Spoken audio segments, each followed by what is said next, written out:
Subscribe to our channel and stay updated with all our latest tutorials. Don't miss out, hit subscribe now.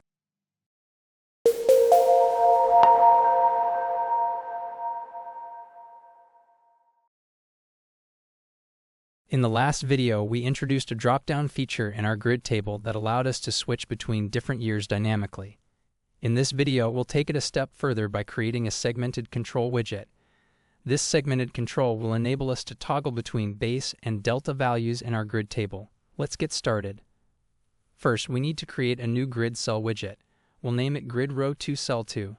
Inside this grid cell, we'll add the segmented control widget and name it Grid Row 2 Cell 2 Segmented. For the segmented control widget, we'll need segmented control item widgets. These items will act as labels for the segmented control options, such as base and delta.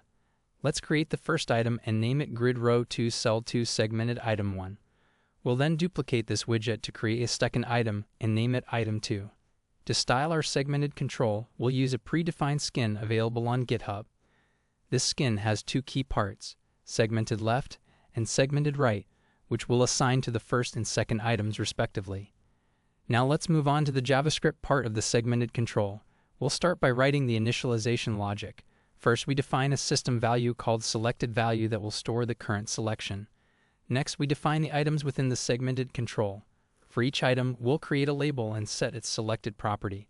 When an item is selected, the skin updates to reflect the change, and the system value updates accordingly. The value for the first item will be base, and for the second item, delta. We'll also implement a switch event for the segmented control. This event ensures that whenever the selection changes, the system value updates, and the grid table dynamically refreshes to display the corresponding data. With that in place, we need to make a small adjustment to the grid table code. We'll introduce a dynamic parameter for the grid table, tied to the system value.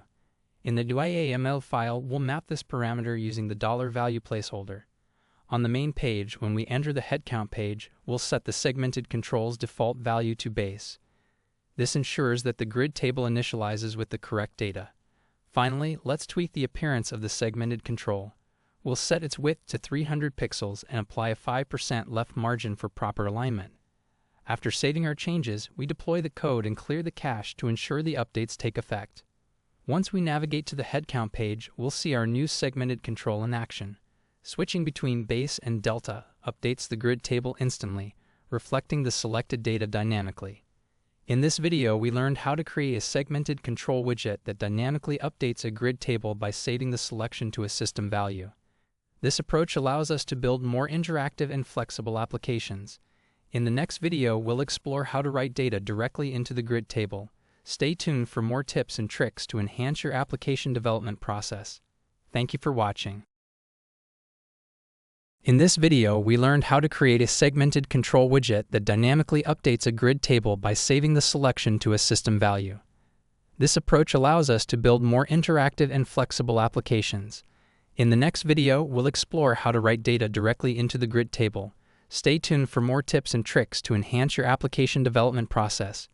Thank you for watching. Subscribe to our channel and stay updated with all our latest tutorials.